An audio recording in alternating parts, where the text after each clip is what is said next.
वो बॉडी उसके अंदर बैठ करके उस शुद्ध बॉडी में वो जीवों को जो है वो उस सतपुरुष के घर का संदेश देते हैं, प्रचार करते हैं, ज्ञान बांटते हैं कि वो उस प्रचार को सुन करके, उस ज्ञान को सुन करके संसार के अंदर जो इस रचना के अंदर फंसी हुई है वो अपनी मंजिल को तय करके अपने निज देश को चला जाए। हमारे संसार में दो बातें खूब प्रचलित है। नंबर एक स्वर्ग। स्वर्ग की जब बात आती है तो हा क्या बात, स्वर्ग तो स्वर्ग ही है। और फिर इससे ऊपर बैकुंठ की बात, विष्णु जी का धाम बैकुंठ। बैकुंठ क्यों कहते हैं उसको? कि उसकी कोई कूंट नहीं है, कूंट नहीं इसलिए उसको बैकुंठ कहते हैं, विष्णु जी का धाम। लेकिन ये वेद शास्त्रों के अंदर भी लिखा है कि ये स्थान भी स्थायी नहीं है। ठीक है, इनका समय लंबा है, अवधि लंबी है, वहां का कुछ समय के लिए वहां का सुख आनंद भोग करके ये जीव फिर इस रचना में आ जाएगा। संत इसलिए समझाते हैं दया करके कि भाई तू ऐसा रास्ता अपना, ऐसी कोई महान ताकत के शरण में जा जो तू हमेशा के लिए यहाँ से आजाद हो जाए।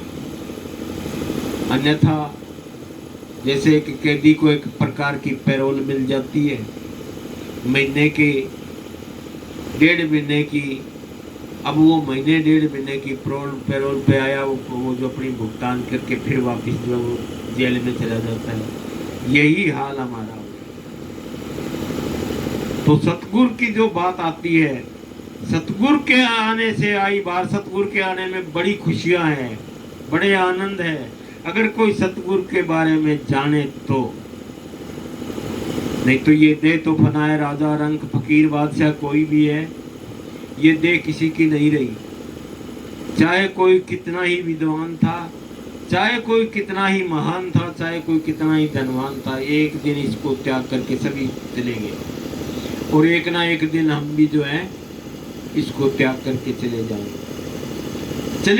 लेकिन क्या हमने कभी ये सोचा है कि हम जाएंगे कहाँ, आए कहां से थे?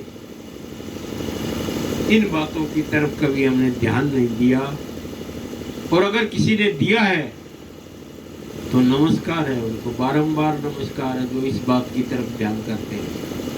जिन्होंने इस बात की तरफ ध्यान किया है वो मंजिल पे चल पड़े, और जो मंजिल पे रास्ते पे चल पड़े, और जो रास्ते पे चल पड़े वो एक ना एक दिन मंजिल पहुंचे। जो चला ही नहीं उसका क्या होगा? जो चल पड़ा वो तो एक ना एक दिन मंजिल पहुंच जाएगा। तो इस तरह से संतों ने इन शब्दों के द्वारा समझाने की कोशिश की। ये गाना बजाना एक संतों का माध्यम है उस मालिक के घर का उपदेश सुनाने के लिए। बाकी गाना बजाना जो है, एक तो ये तो एक मन का मनोरंजन है। इस मन को मनोरंजन करने के लिए इसको जो है साज और आवाज का सहारा दिया। ये मन विषयों का आशिक है, इसलिए इसको जो है विषयों की लज्जत सौंपी कि इसको सुन करके ये जो है जरा रुक जाता है, अन्यथा ये रुकने वाला नहीं है। अब ये रुक जाता है तो इसके द्वारा जो है संत अपना उस सतपुरुष के घर का संदेश इसको देते हैं। ये संतों का मिशन है, ये संतों का मार्ग है। धन धन सतगुरु तेरा ही।